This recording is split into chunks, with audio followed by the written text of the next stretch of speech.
আশেপাশে খেয়াল করিস।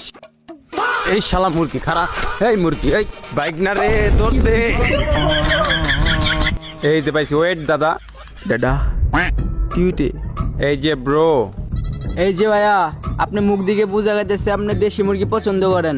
দাদা আমি দিটি মাঠ মুরগি পছন্দ করি আনে লাগিবার আনলাই। ব্রো যে চশমা লাগাইছি এই চশমা দিয়া সব ক্লিয়ার দেখি। থাক বুট্টি মুরগি এটা কত দেবের পাইন? 800। এই যে দাদা মামার তো কমই কইছে, আমি হইলে কইতাম 1000, আপনার লাগে 200 টাকা স্যার।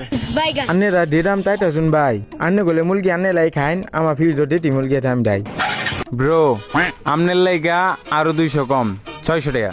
দাদা এবার কিন্তু বাংলা লিঙ্গে অফার পাইছুন। না দাদা ছয় তো বিটিও দেখা আমি নিব না। আচ্ছা দাদা লাস্ট একটা কথা বলি, 300 টাকা। এবার তো দাদা রবি অফার পাইছুন, আর মুরগির কলিজা গেলে তো দামই উঠলো না। আচ্ছা ঠিক আছে দেন তাহলে। যা তেলে বাইক না, মুরগিটা পিঠে দিয়া উঠে গেলে। আইতে শুনতে নিয়ে পড়িস। এ বাইক না তোর কাছে 10 টাকা আছে? না মামা, এ হে দাদা আর 10 টাকা দিউল লাগবে দাদা, আর 10 টাকা। হ্যাঁ দাদা আর দরটিয়াতে দাদা আর 10 টাকা ক্যাশ আউট খরচ দাদা, লাগবেই দাদা। আচ্ছা ঠিক আছে ওর কাছে পাঠাই দিবি দিলাম। ওই